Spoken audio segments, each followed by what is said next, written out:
দর্শক, এশিয়ান টেলিভিশনের সাপ্তাহিক আয়োজন লাইফ অ্যান্ড লেজার অনুষ্ঠানে আপনাদের স্বাগত জানাচ্ছি। আমি শারমিন জাহান মেরি। আজকের বিষয় আইটি খাতের সম্ভাবনা। দর্শক, এ বিষয়ে আলোচনার জন্য আমন্ত্রণ জানিয়েছে আমেরিকান প্রবাসী এবং People and Tech Institute of Information Technology এর কর্ণধার ইঞ্জিনিয়ার আবু বকর হানিফকে। মিস্টার হানিফ, আপনি তো আইটি খাতে প্রতিষ্ঠিত একজন ব্যক্তি, এ পেশায় কিভাবে আসলেন? ধন্যবাদ আপনাকে। আমি চুয়েট থেকে ইলেকট্রনিক ইঞ্জিনিয়ারিং পড়াশোনা করে যখন আমেরিকায় গেলাম, আমাকে অড জব করতে হয়েছিল। সেখানে আমি কম্পিউটার সায়েন্সের উপরে মাস্টার্স পাশ করি এবং সেটাতেও জব যখন পাচ্ছিলাম না, তখন স্কিল ডেভেলপমেন্টের জন্য অনেকগুলো কোর্স করতে হয়েছিল, যেমন অরাকল ডিবিএস, সানসোলারিস, জাভা জে2ই, এরকম অনেকগুলো কোর্স করার পরেই তারপর আমি যখন একটা জব পেলাম, তখনই সেখানে আমি ভিন্ন চিত্র দেখি যে বাংলাদেশিরা সেখানে খুব কম। তা আমি ওই বাংলাদেশিদেরকে কিভাবে এই আইটি ফিল্ডে আনা যায় এবং নিজেদের কমিউনিটিতে ডেভেলপ করা যায়, সেই কারণে আমি এই আইটিটাকে প্রমোট করার জন্য এই ইনস্টিটিউট ওপেন করি। আমেরিকায় পিপল অ্যান্ড টেক এই প্রতিষ্ঠানটি আপনি কিভাবে দাঁড় করালেন? সেটাই ওই একই কথা, যখন আমি আমেরিকাতে ভালো একটা যেমন এফডিআইসি একটা কোম্পানিতে যখন জব পেলাম, সেখানে আমি যখন দেখলাম যে পার্শ্ববর্তী কান্ট্রির লোকজন সেখানে কাজ করছে কিন্তু বাংলাদেশিরা নাই, তখনই আমার মাথায় জমলো যে কিভাবে বাংলাদেশিদেরকে এই পেশায় নিয়ে আসা যায়। এবং আমি তখন জেনেছি যে অনেক ছেলেফেলে পড়াশোনা করেছে, ব্যাচেলার, মাস্টার্স, ইভেন কম্পিউটার সায়েন্সে করেছে, অড জব করছে। তখন আমি ওদেরকে শেয়ার করলাম যে বেসিক্যালি স্কিল ডেভেলপ করার পরে যদি এই পেশায় কেউ আসতে চায়, তাদেরকে আমি সহযোগিতা করব এবং সেই সহযোগিতার মাধ্যমে আমি এই ইনস্টিটিউটটাকে ওপেন করি, People and Tech Institute Information Technology. Bangladesh নিয়ে আপনার চিন্তা ভাবনা কি? ও ডেফিনেটলি, আমি আমেরিকাতে আছি। আমেরিকাতে অনেক ট্যালেন্টেড লোক আছেন যারা এই দেশ থেকে ইমিগ্রেন্ট ভিসা আমেরিকাতে গিয়ে অড জব করছেন। ওনাদেরকে যদি একটু নার্স করা যায়, একটু গাইড করা যায়, তাহলে এই আইটি ফিল্ডের মাধ্যমে খুব সহজেই তাদেরকে মেইন স্ট্রিম আইটিতে নিয়ে আসা যায়। আমি ইনস্টিটিউট ওপেন করলাম, People and Tech Institute Information Technology. প্রথমে আমার বেস ব্যান্ড থেকে শুরু করলাম। এইভাবে প্রায় 300 বাংলাদেশিকে আমি সার্ভ করলাম এবং ওরা প্রায় ভালো বেতনে চাকরি শুরু করলো। মিনিমাম $80,000 পার ইয়ার তারা বছরে ইনকাম করা শুরু করলো। দেখুন, আমেরিকা থেকেও যখন ব্যাচেলার করে, ম্যাক্সিমাম এন্ট্রি লেভেলের জব দিয়ে শুরু করতে হয় এবং তাদেরকে প্রায় $50,000 ইনকাম করে বছরে। টু গেট টু $100,000 তাদেরকে 6 হতে 7 বছর কাজ করতে হয়। আমি সেই লেভেলটাতে কাজ করছি। মাত্র 4 মাসের ট্রেনিং দিয়ে আমি ওদেরকে 80 থেকে 150-60,000 জব দিয়েছি বছরে। এইভাবে প্রায় 4,000 বাংলাদেশিদেরকে আমি ওখানে জব দিতে পেরেছি। বর্তমান সরকার ডিজিটাল বাংলাদেশ গড়ার স্বপ্ন দেখছেন, এই বাস্তবতা, এই ভূমিকায় আপনার ভূমিকা কি? ওয়েল, ডেফিনেটলি ওনারা স্বপ্ন দেখেন নাই, স্বপ্নের বাস্তবায়ন করতে শুরু করেছেন। প্রথম কথা হলো যে ডিজিটালাইজেশন ঘোষণা করে ওনারা মাইন্ডসেট চেঞ্জ করে দিয়েছেন। তারপরে সেটার জন্য কাজ করে এখন আমরা সেকেন্ড লেভেলে আছি। এই জন্য যদি আমরা প্রবাসী যারা আছি, যারা আইটি ফিল্ডে এক্সপার্ট, ওনারা যদি এখানে আপনার কন্ট্রিবিউট করে, যেমন আইটি পার্ক করতে পারে, টেকনোলজি ট্রান্সফার করতে পারে, ইনভেস্টমেন্ট করতে পারে এবং এখানে সরকারের সাথে সহযোগিতা করতে পারে, তাহলেই বোধহয় আমরা আমাদের অদূর ভবিষ্যতে এই আইটিকে নেক্সট স্তম্ভ হিসেবে তৈরি করতে পারবো। আপনি দেখুন, 3টে ইকোনমিক স্তম্ভের উপর বাংলাদেশ দাঁড়িয়ে আছে, সেটা হলো রেমিট্যান্স, এগ্রিকালচার এবং গার্মেন্টস। আমরা যদি আইটিটাকে শানিত করতে পারি এবং এটা দক্ষতা অর্জন করতে পারি সরকারের সেই উদ্যোগের পাশাপাশি, তাহলে মনে হয় এইটাকে চতুর্থ স্তম্ভ হিসেবে দাঁড় করানো যাবে, যেখানে আমাদের দেশ নিম্ন মধ্যম আয়ের ইনকামের দেশ থেকে আমরা উচ্চ মধ্যম আয়ের দেশে রূপান্তরিত হইতে খুব বেশি সময় লাগবে না। কাজে আইটিকে আমরা খুব প্রায়োরিটাইজ করতে হবে। সরকার যেভাবে উদ্যোগ নিচ্ছে, যেভাবে ট্রেন্ড আপ করাচ্ছে আমাদের স্কুল, কলেজ, ইউনিভার্সিটির স্টুডেন্টদেরকে বিভিন্ন প্রোগ্রামের মাধ্যমে, যেমন লার্নিং আর্নিং প্রজেক্টের মাধ্যমে, আপনি শুনে খুশি হবেন এই ওয়ার্ল্ড ইকোনমিক ফোরামের মাধ্যমে এই 2016-এ আমাদের আইসিটি মিনিস্টার প্রতিমন্ত্রী জনাব মন্ত্রী মহোদয় জনাব জুনায়েদ আহমেদ পলক, উনি ইয়াং লিডার হিসাবে প্রতিষ্ঠিত হয়েছেন, উনি সিলেক্টেড হয়েছেন। এটা আমাদের জন্য অনেক গর্বের বিষয়, যেখানে আমরা তার মানে আমরা ওয়ার্ল্ডকে লিড দেওয়ার সুযোগ পাচ্ছি, নিজের দেশকে প্রতিষ্ঠিত করতে পারছি, নিজের দেশের জন্য কন্ট্রিবিউট করতে পারছি, প্যারালালি ওয়ার্ল্ডকে আমরা দিক নির্দেশনা দিতে পারার সুযোগ আইটি পাচ্ছি। খাতকে বাণিজ্যিকভাবে এগিয়ে নিতে সরকারের কি ধরনের পরিকল্পনা থাকা উচিত বলে আপনি মনে করেন? আমি যেটা মনে করি, আমি যে 4000 বাংলাদেশিকে চাকরি দেওয়ার সুযোগ পেয়েছি, যারা অড জব করতেন, $20,000 এরা ইনকাম করতেন বছরে, তাদেরকে আমি $120,000 জব দিতে পেরেছি, তার চেয়ে বেশি দিতে পেরেছি। তো এটার মূল মন্ত্র হলো স্কিল ডেভেলপমেন্ট। আপনার একজন স্টুডেন্ট যখন ব্যাচেলার কমপ্লিট করে, তাহলে সে এন্ট্রি লেভেলের জব খোঁজে তা, এবং সেখানে হয়তো $50,000 ইয়ারলি ইনকাম করার সুযোগ পায় আমেরিকাতে। টু গেট টু $100,000 তাকে 6 হতে 7 বছর কাজ করতে হয়। এখন এন্ট্রি লেভেল কেন? কারণ এন্ট্রি লেভেল সে একাডেমিক নলেজ অর্জন করেছে। তাকে সিনিয়র লেভেলে জব করতে হলে তাকে ইন্ডাস্ট্রিয়াল নলেজ অর্জন করতে হবে, স্কিল ডেভেলপ করতে হবে, এক্সপিরিয়েন্স অর্জন করতে হবে, এবং কর্পোরেট এনভায়রনমেন্ট সম্পর্কে তার ধারণা থাকতে হবে। পরিশেষে তার কনফিডেন্স অর্জন করতে হবে। আমি সেই জায়গাটাতে কাজ করছি, যেখানে 4 হতে 6 মাসের মধ্যে একজনকে এই সব কিছু দিয়েই ট্রেনিং করানো সম্ভব। এবং আমি বলছি এবং আমি প্রমাণ করেছি যে অ্যাকচুয়ালি এন্ট্রি লেভেল জব লাগবে না, যে কেউ মিড লেভেল থেকে সিনিয়র লেভেল জবে ঢুকতে পারবে। তো সেই দিকে যদি সরকার নজর দেয়, যেমন আমাদের 91 প্রাইভেট ইউনিভার্সিটি আছে, অলমোস্ট 37 প্রাইভেট পাবলিক ইউনিভার্সিটি আছে।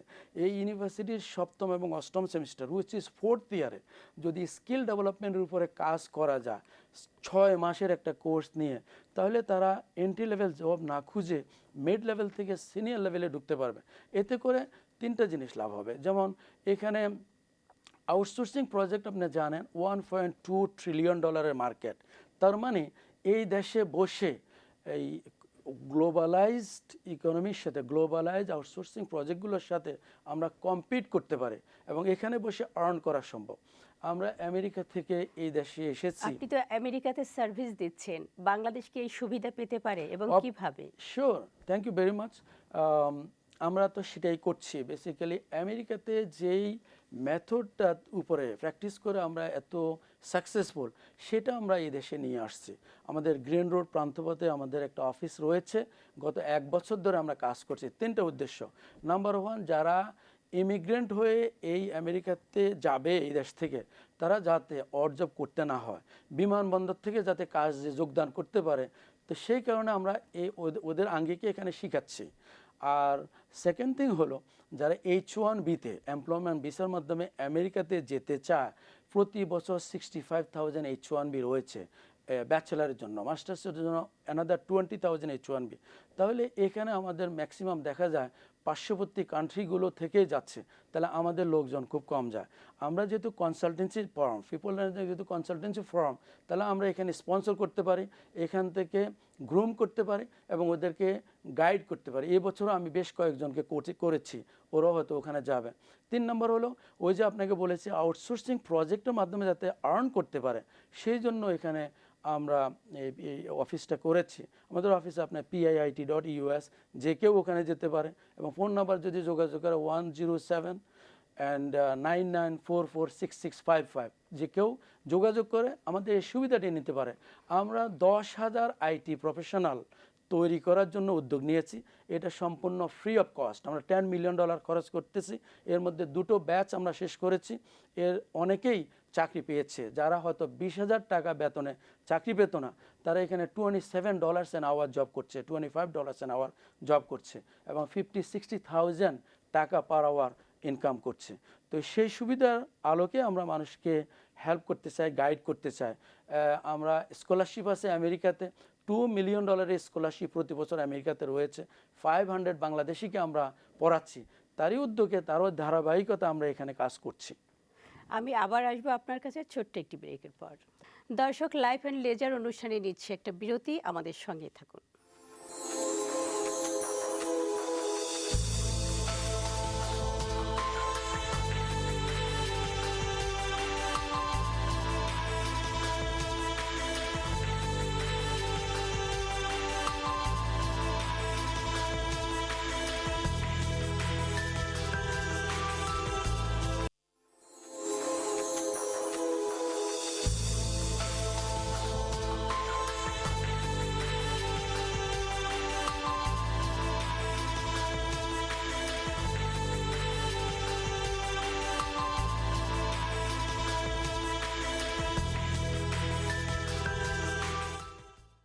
বিরতির পর আবারও স্বাগত আমাদের অনুষ্ঠানে। বিরতির আগে আমরা আইটি খাত নিয়ে আলোচনা করছিলাম, আবার ফিরছি আলোচনায়। তো বাংলাদেশের শিক্ষা ব্যবস্থায় আপনি আইটি খাত কিভাবে বিকশিত হতে পারে বলে আপনি মনে করেন? আমি যেটা মনে করি সেটা হলো কর্মমুখী শিক্ষা। যেটা করবে, যেটা জানবে, যেটা শিখবে সেটা ইমপ্লিমেন্ট করতে হবে। তো সে কারণে এই 4th ইয়ারে যদি অ্যাটলিস্ট 6 মাসে যদি এই skill development, professional skill development ট্রেনিংটা করানো যায় এবং এটা একটা সার্টিফিকেটের ব্যবস্থা করা যায় বা ইন্টার্নশিপের ব্যবস্থা করা যায়, তাহলে তারা যেই পড়াশোনা করবে সে বেসিক্যালি মিড লেভেল আইটি থেকেই ঢুকবে এবং সেখানে কন্ট্রিবিউট করতে পারবে। আজকে দেখুন $1.2 trillion market, outsourcing market. 2013 India income করেছে $80 বিলিয়ন, আমরা বাংলাদেশিরা ইনকাম করেছি $100 মিলিয়ন। তাহলে আমাদের অনেক স্কোপ রয়েছে।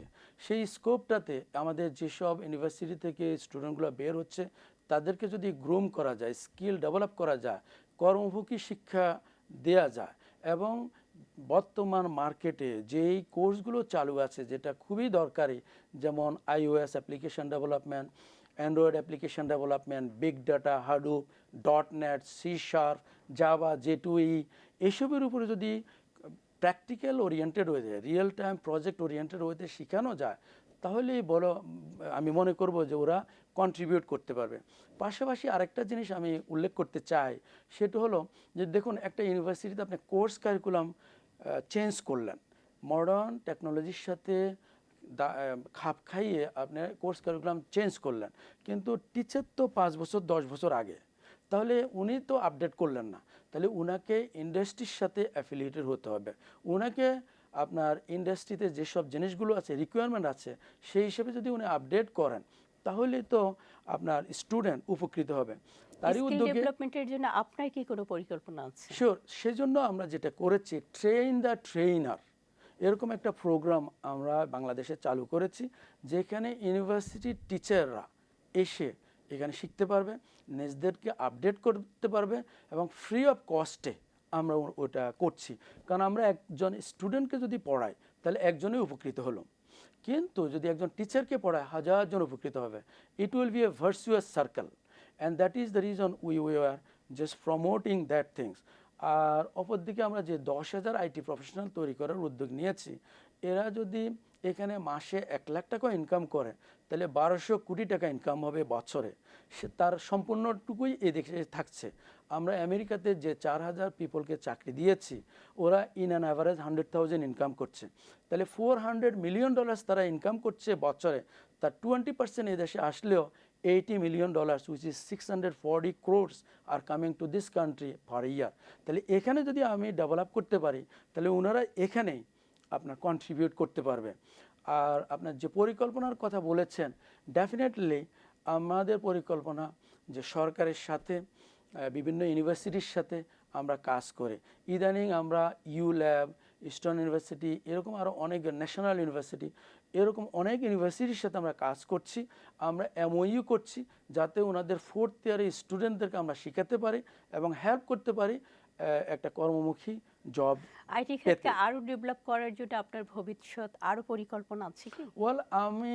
আমি মনে করি পিপল অ্যান্ড টেকের সেভাবেই চিন্তা করেন যে এমন একটা ইউনিভার্সিটি যেটা আপনার এই পুরো এশিয়াকে লিড করবে, আইটি ইউনিভার্সিটি করতে চাই।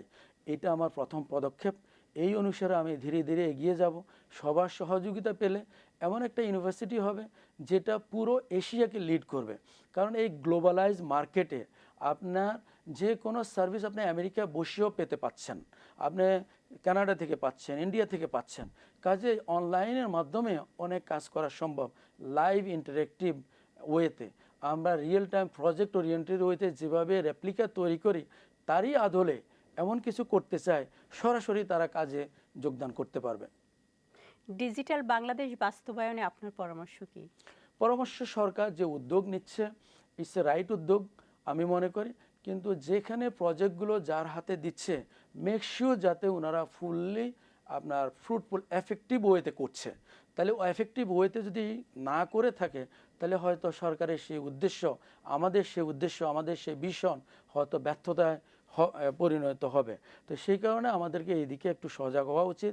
যেসব ইউনিভার্সিটিগুলো বা যেসব আইটি ফার্মগুলো এক্সপেরিয়েন্সড, ওনাদেরকে সিলেক্ট করে যদি দায়িত্ব দেওয়া হয়, তাইলে আমার মনে হয় সেই স্কিল ডেভেলপমেন্টের মাধ্যমে অনেক দূর এগিয়ে যাওয়া সম্ভব। আপনি ভবিষ্যৎ বাংলাদেশ নিয়ে কেমন স্বপ্ন দেখেন? অবশ্যই বাংলাদেশ আমার দেশ, সেই কারণেই এখানে বারবার ছুটে আসি। আমরা ওই যে ব্রেইন ড্রেইন যে শব্দটা আছে, সেই নিন্দিত শব্দকে নন্দিত শব্দে রূপান্তরিত করতে চায়, ব্রেইন অ্যাগেইন, যাতে করে এই আমেরিকাতে চলে গিয়েছি এবং সেখানে ভালোভাবে আছে, ইমিগ্রেন্ট হয়ে আছে, কিন্তু বাংলাদেশকে যদি কিছু দিতে পারে, কন্ট্রিবিউট করতে পারে, তাহলে সে ব্রেইন অ্যাগেইন এই নন্দিত শব্দে আমরা এই বাংলাদেশকে আরও অনেক লোককে উদ্বোধন করতে পারবো। যারা বিদেশে আছেন, এক্সপার্ট অর্জন করেছেন, তাদের সেই